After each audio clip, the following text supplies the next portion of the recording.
കാല സംഭവങ്ങളെ പോസ്റ്റ്മോർട്ടം ചെയ്യാതെയുള്ള ആരോഗ്യകരമായ ചർച്ചയാണ് സർവകക്ഷി സമാധാന യോഗത്തിലുണ്ടായത്. സമാധാന ശ്രമങ്ങളെ പൂർണ്ണ ഫലപ്രാപ്തിയിലെത്തിക്കാൻ രാഷ്ട്രീയ നേതൃത്വങ്ങൾ ശ്രമിക്കണമെന്ന ആവശ്യം യോഗം അംഗീകരിച്ചു. നേതൃത്വത്തിന്റെ നിയന്ത്രണത്തിലല്ലാത്ത ചിലരാണ് സമാധാന ശ്രമങ്ങൾക്കിടയിലും ഒറ്റപ്പെട്ടു നടക്കുന്ന അക്രമ സംഭവങ്ങൾക്ക് പിന്നിലെന്ന് യോഗം വിലയിരുത്തി.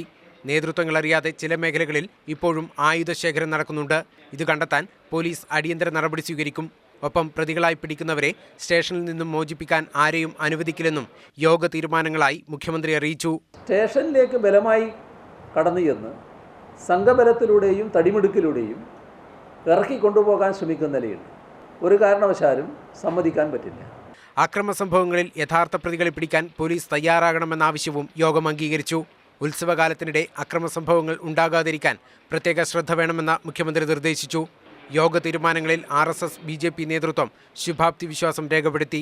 ജില്ലയിൽ സമാധാനം പുനഃസ്ഥാപിക്കാനുള്ള എല്ലാ ശ്രമങ്ങൾക്കും ഭാരതീയ ജനതാ പാർട്ടിയുടെ സർവ്വ പിന്തുണയും ഉണ്ടാകും എന്ന് ഞങ്ങൾ യോഗത്തിൽ വാഗ്ദാനം ചെയ്തിട്ടുണ്ട്.